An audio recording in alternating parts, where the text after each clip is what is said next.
Somewhere, according to Hindu tradition, 7 beings are still alive. Not gods, mortals. Men who were blessed or cursed to never die.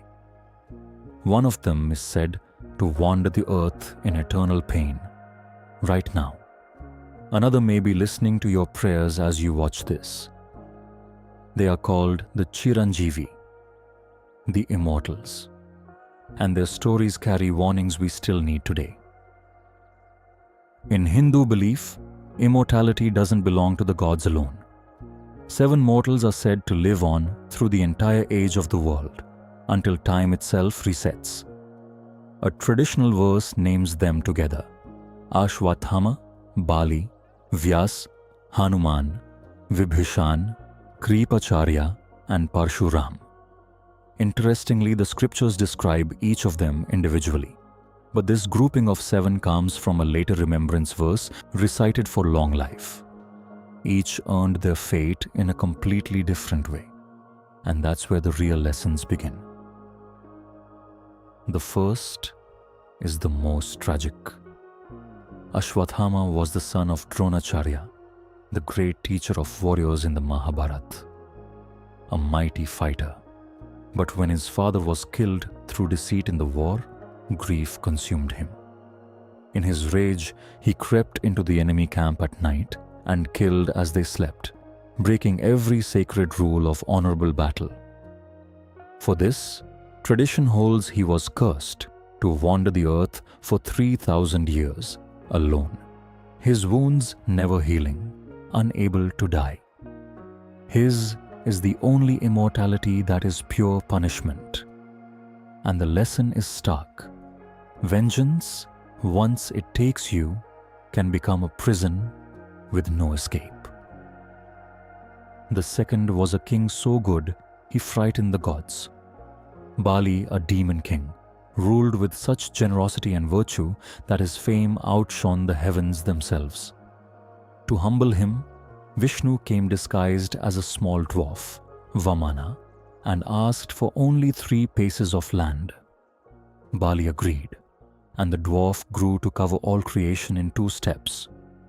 For the third, Bali offered his own head. But it was his humility, not his defeat, that won him grace, granted a form of immortality, and honored every year in Kerala during the festival of Onam. The lesson: true greatness isn't in power. It's in the humility to bow when it matters most. The third didn't fight at all. Vyasa was the sage who compiled the Vedas and composed the Mahabharata itself, and appears as a character within his own epic. Tradition holds he still lives in the Himalayas, preserving sacred knowledge for each new age. His immortality is different from the others. It isn't reward or punishment, but purpose. The lesson: wisdom, unlike power or wealth, is the one thing that outlives every generation, if someone chooses to preserve it.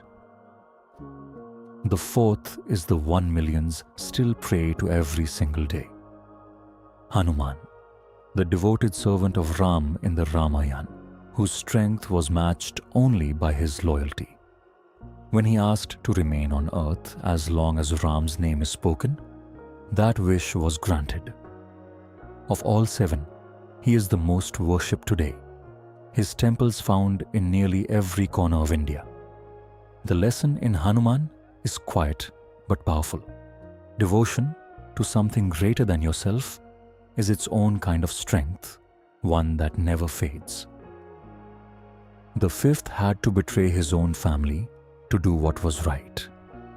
Vibhishana was the younger brother of the demon king Ravan, but where Ravan chose pride, Vibhishana chose righteousness. When Ravan refused to return the kidnapped Sita, Vibhishana left his own brother's side and joined Ram, guiding him to victory. For choosing Dharma over blood, he was crowned king and granted long life. The lesson is one of the hardest there is. Sometimes doing what's right means standing against the people closest to you. The sixth survived a war that killed almost everyone.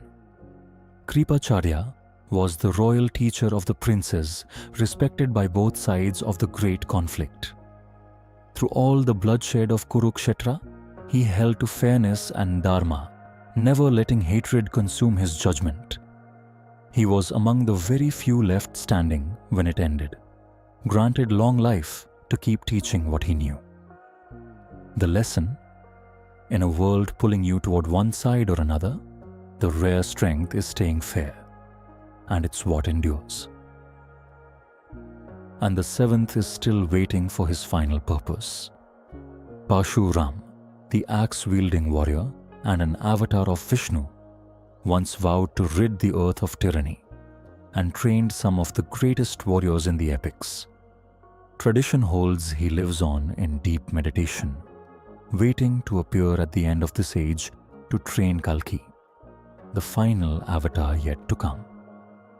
The lesson: some purposes take more than a single lifetime, and patience itself can be a form of devotion. 7 mortals, 7 completely different paths to eternity. One cursed by vengeance, one blessed by humility, one preserved by wisdom, one by devotion, one by courage, one by fairness, and one still waiting for his moment. Whether you take these as literal truth, as philosophy, or as metaphor, they've guided Hindu belief for thousands of years, each one a mirror held up to how we choose to live. Which of the 7 spoke to you most? Tell me in the comments. And subscribe. We bring ancient wisdom to modern life every single week.